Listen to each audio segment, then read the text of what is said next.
السلام علیکم ناظرین، خوش آمدید ہمارے چینل ستاروں کی کہانی پر۔ آج ہم بات کرنے والے ہیں پاکستان کے مشہور ہارر ڈرامے، آپ کا، ہمارا، ہم سب کا فیورٹ ڈرامہ جن کی شادی ان کی شادی کے بارے میں۔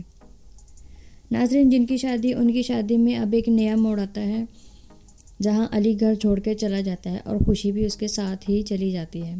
دوسری طرف زارا اسد کو منانے کی کوشش کرتی ہے کہ وہ علی کی شادی خوشی سے کرنے کے لیے مان جائے، لیکن وہ اپنی ضد پر رہتا ہے کہ میں ہرگز اپنے بھائی کی شادی ایک جن زادی سے نہیں کروں گا۔ ناظرین، گھر والے پہیلیاں بوجھنے میں لگے ہوتے ہیں۔ چنگیز چچا کی آمد ہوتی ہے، لیکن چچا کے گھر آنے سے پہلے ہی آذر راستے میں اسے اپنے قبضے میں کر لیتا ہے اور اس کی شکل اختیار کر کے خود اسد کے گھر آتا ہے۔ جب اسد اسے دیکھتا ہے تو خوش ہو جاتا ہے اور کہتا ہے کہ آپ باہر کیوں کھڑے ہیں، آپ اندر آ جائیں، جس پر چچا چنگیز اسے کہتا ہے کہ آپ اجازت دیں گے تو میں اندر آ سکوں گا۔ ناظرین، اگر آپ نے پچھلا ایپیسوڈ دیکھا ہے تو آپ کو یاد ہوگا کہ بابا جی نے حصار باندھا تھا ان کے گھر کے گرد کہ جب تک آپ گھر والے کسی باہر والے کو اجازت نہیں دیں گے تو وہ گھر کے اندر داخل نہیں ہو سکے گا۔ اس لیے آذر بھی اس سے اجازت طلب کرتا ہے کہ اجازت دیں گے تو میں اندر آ سکوں گا۔ تب اسد اسے کہتا ہے کہ آپ اندر آ جائیں، آپ کو اجازت ہی اجازت ہے۔ زارا چچا چنگیز کو دیکھ کر بہت خوش ہوتی ہے اور کہتی ہے کہ چچا چنگیز، ہم آپ کے ہاتھوں کے کھانے کو ترس گئے تھے، جس پر اسد کہتا ہے کہ زارا، کیا تم نے نوٹ کیا ہے کہ چچا چنگیز کے پاس تعویذ نہیں ہے؟ جس پر چچا چنگیز کہتے ہیں کہ میں اپنے گاؤں کے ایک کامل بابا کے پاس گیا تھا، انہوں نے مجھے تعویذ دیا ہے، مجھے پرانے والے تعویذ کی ضرورت نہیں۔ جس پر زارا بھی حیران ہو کر کہتی ہے کہ چچا چنگیز پہلے کچھ نہ کچھ پڑھ کر پھونکتے رہتے تھے، اب بالکل خاموش ہیں، کسی چیز سے بھی نہیں ڈرتے۔ فریدہ آنٹی کہتے ہیں کہ تم یہ سب کچھ چھوڑو اور پہیلیوں کے بارے میں سوچو کہ وہ کیسے حل کرنی ہے۔ وہ اپنی بیٹی سے کہتی ہے کہ جاؤ علی کے کمرے سے اس کے دادا کی لکھی ہوئی ڈائری لے کر آؤ۔ جب وہ وہاں جاتی ہے تو علی کا سامان نہ دے کر باہر آ کر سب سے کہتی ہے علی واقعی گھر چھوڑ کر چلا گیا ہے۔ زارا کو چکر آتے ہیں، جس پر اسد اسے کہتا ہے کہ ہمیں ڈاکٹر کے پاس جانا تھا۔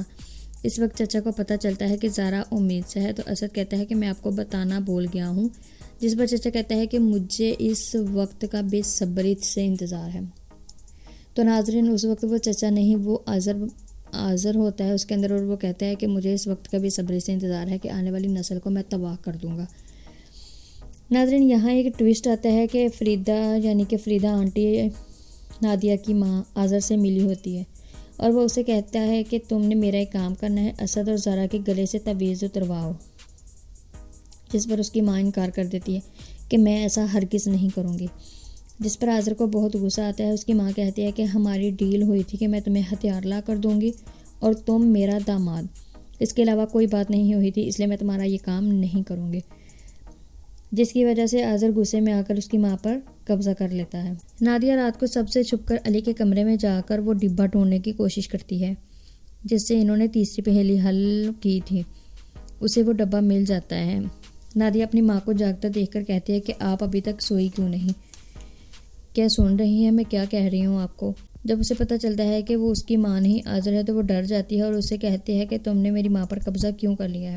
آذر کہتا ہے کہ اگر تم چاہتی ہو کہ میں تمہاری ماں کو کچھ نہ کہوں تو میرا ایک کام کرو، زارا اور اسد کے گلے سے تعویذ اتار کر پھینک دو۔ وہ اسد اور زارا کے گلے سے تعویذ اتار کر لے آتی ہے۔ صبح اسد اور زارا نشے کی حالت میں ہوتے ہیں۔ اسد زارا سے کہتا ہے کہ میں تم سے یہ ضرور کہتا کہ تم اس حالت میں ہو، امید سے ہو، اس وجہ سے تمہاری ایسی حالت ہے کہ تمہیں نیند بہت زیادہ آ رہی ہے، لیکن میں بھی اسی حالت میں ہوں تو اس لیے میں تم سے یہ نہیں کہہ سکتا کہ میں بھی تمہاری ہی کنڈیشن میں ہوں۔ ناظرین، اسد چچا چنگیز کو جا کر کہتا ہے کہ مجھے چائے بنا دیں اور زارا کے لیے انڈے ابال دیں۔ نادیہ صبح اپنی ماں کو اٹھاتی ہے اور رات والا قصہ سنا دیتی ہے۔ اس کی ماں پوچھتی ہے کہ وہ تعویذ کہاں ہے، وہ ایک خود پہن لیتی ہے اور کہتی ہے کہ آذر سے میں خود بات کرتی ہوں کہ اس کی ہمت کیسے ہوئی ایسی بات کرنے۔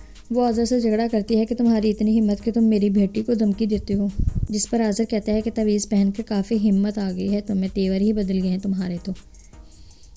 ان دونوں میں کافی بحث ہوتی ہے، جس پر آذر کہتا ہے کہ مجھے تمہاری مدد کی بالکل بھی ضرورت نہیں، میں جو کچھ بھی کروں گا خود کر سکتا ہوں۔ ان دونوں کی یہ ساری باتیں اسد سن لیتا ہے اور وہ فریدہ آنٹی سے کہتا ہے کہ آپ ایسا کیسے کر سکتے ہیں، آپ دشمن کے ساتھ ملی ہوئی ہیں، میں ہرگز بھی اپنے بھائی کی شادی آپ کی بیٹی سے نہیں کروں گا۔ جس پر آذر اس پر حملہ کرتا ہے اور زارا کو بھی پکڑ لیتا ہے۔ تو ناظرین یہ تھا ڈرامہ جن کی شادی ان کی شادی کے ایپیسوڈ 21 کا ریویو. امید ہے آپ کو پسند آیا ہوگا. ہمارے چینل کو لائک شیئر اور سبسکرائب کرنا نہ بھولیے گا. مجھے دیجیے اجازت. اپنا اور اپنے پیاروں کا خیال رکھیے. اللہ حافظ.